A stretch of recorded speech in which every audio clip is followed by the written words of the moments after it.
President Trump and Mr. Biden, if you guys can fix these issues and these problems right here, which is hands down the biggest dilemma America's dealing with, it's our greatest civil rights issue. Candace Owens eloquently addressed fatherlessness is America's biggest epidemic. Barack Obama has addressed it many times, said fatherlessness is ravaging our nation. He said if he had had his father, a great relationship with his father, his life would have been drastically different, from CDC to child support to tons of government agencies, many political leaders, many people have stood up. And Judge Judy has said that there needs to be cameras in the family courthouses, and address everyone is talking about fatherlessness, and we're not hearing enough about it. So if you guys can fix these problems that we're going to run through right here, I'm telling you now, either one of you, you have my vote. So let's start right here. Number one, that the parent of a child, the male and the female that had that child, automatically has equal access 50-50 to that child. Period. It's not slighted to any one person, automatically has them. You have to go to court if you want to change that.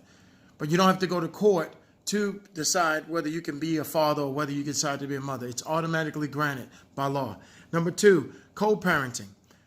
If any of you want to get divorced, if any of you want to get sole custody, if you want primary custody of a child, you have to both come in with a 30-day plan on paper. Within 30 days.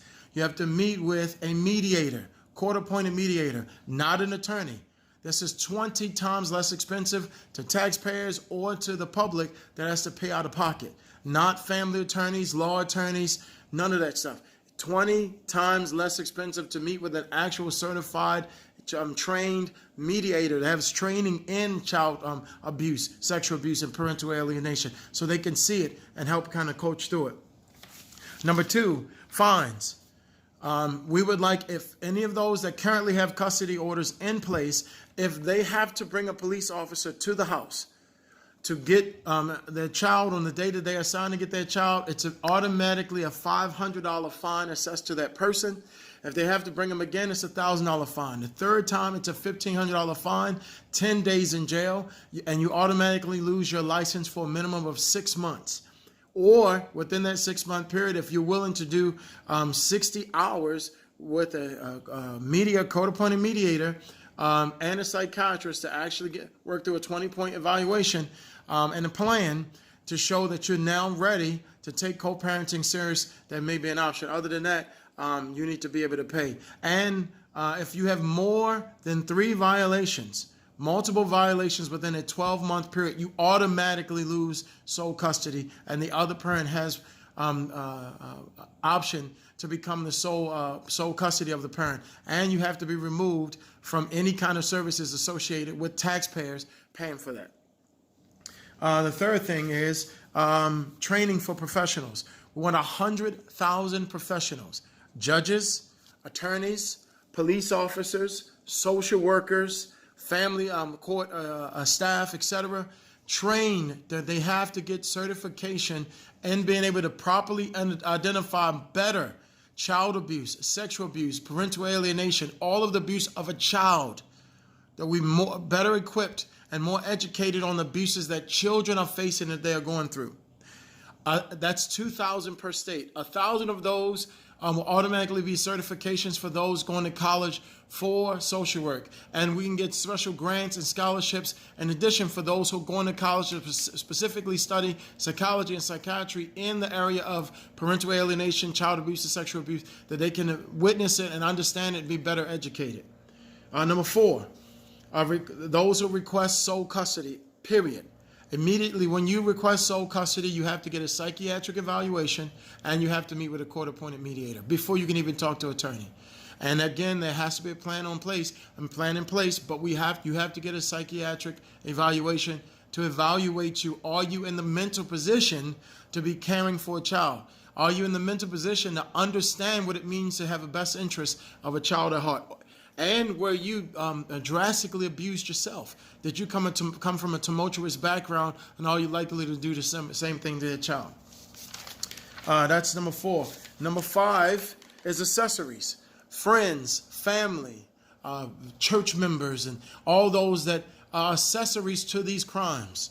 people who are working alongside with you, helping you to alienate children, to abuse children, or sexually abuse children, or any kind of federal violations, because all those guys are federal laws that are being broken. And if you are found in assistance with them, if it's two or three, more than three or more pieces of data that proves that you were an accessory and you worked alongside this parent to commit these crimes, that you will have a minimum of 2-year restraining order away from the parent, now the new parent that's caring for the child, and the child themselves. Don't care if you family, whoever you are. If you're an accessory to the crime, you have a 2-year, and from that, this next 6 months after the 2 years is supervised visits. Next, 6 is domestic violence programs that we can further educate folks. Why? 70%, the police report says 70% of violent cases where the partner did not retaliate, where the other person did not retaliate, 70% of them are committed by American women. And so there's very little to nothing that's protecting these folks. And so if there's 3 cases against you within a 12-month period of violence against that parent or against the children, and no one retaliated, and they did not retaliate, and you have 3 or more in a 12-month period, you lose sole custody. You lose any particular social services, Medicaid, any of that stuff that the taxpayers is having to pay for. You have not shown to be in the best interest of the child, and you're not shown to be a stable parent that's in the best interest of the community. You will lose those services. You need to show them paper where you can get a job and you can get some psychiatric evaluation, but you will lose those services for a period of time. The next thing, number 7, religious organizations, 501c3, and nonprofits, community organizations that are registered as a 501c3. I think I'm saying it right. Any church, any nonprofit that has children on a weekly basis, if it is more than 7% of your children, anywhere from 5 to 7%, that has been noted to have be sexually abused while they're attending your thing, your weekly activities, sexually abused, child abuse or alienation, and you will lose your status. One of the things that's been recommended to a lot of organizations as single parents come in is that there is a conference call, at least 1 to 3, with the other parent. So you can get a feel on whether this child is being abused, whether you can find out whether this child is being alienated, what's going on with this specific child. So it's going to be required that if you have a certain amount of children weekly at your events, that needs to be, if you see single parents or a parent and the other parent is not there, that there's a plan to make sure that this child is in a safe place, even with you. And if you're not, you will lose your status. That is one of the things that we're asking for from the President of the United States. We're asking for them to lose their status, and that organization is immediately dismantled, and that the top 25% of their leaders cannot form another organization with 25% of them together under a different name.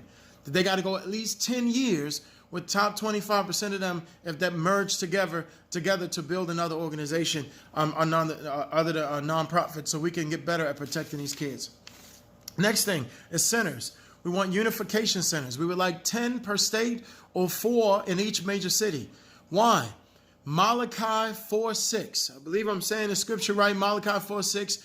God says, the God of the universe, I, the God of the universe, have created the hearts of the fathers. I designed the hearts of the fathers for the children, and I designed the hearts of the children for the fathers. And if anyone intervenes, I will destroy your land and bring it to utter destruction, God says.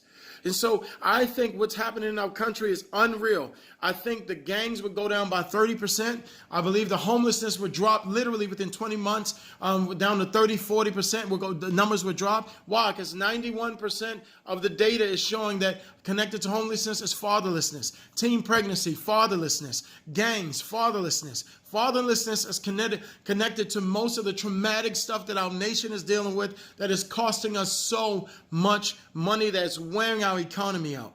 And so we want to create unification centers where we connect these children to their biological fathers.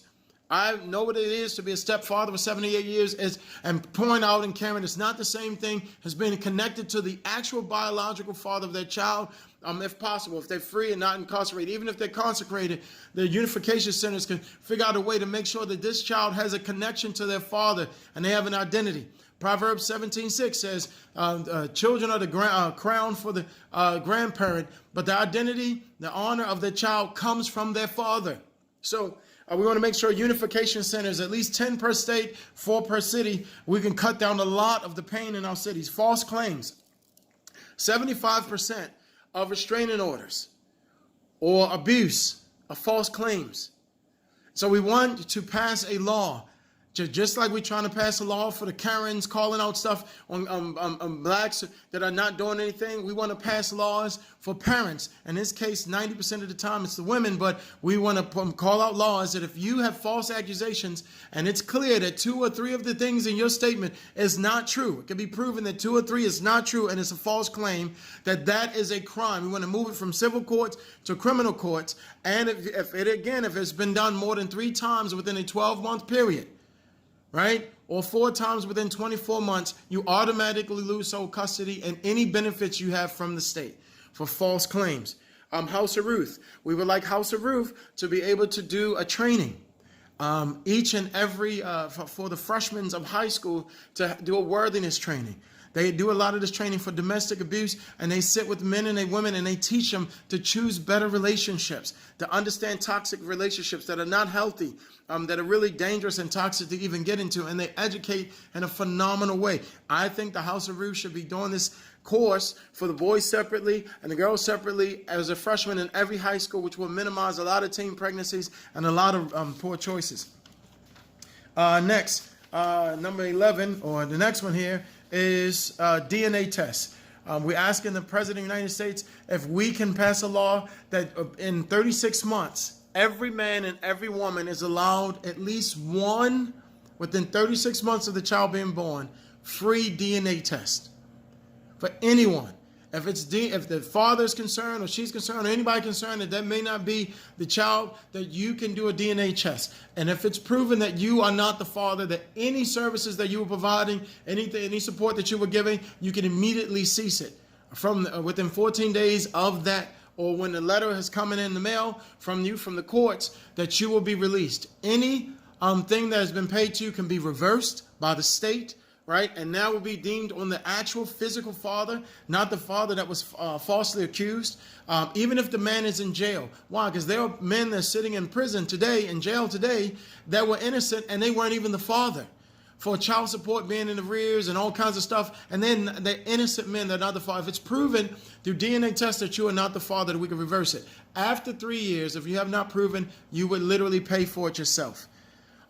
Everything else was seized, but it will not be reversed. Also, welfare cash assistance. Again, any of those parents found guilty of any of that stuff, all of that will be erased. You will not get welfare and cash assistance any longer.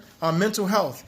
In all of the children that have gone through this will get a minimum of 8 sessions with a therapist that has a certification in parental alienation, child abuse, and sexual abuse.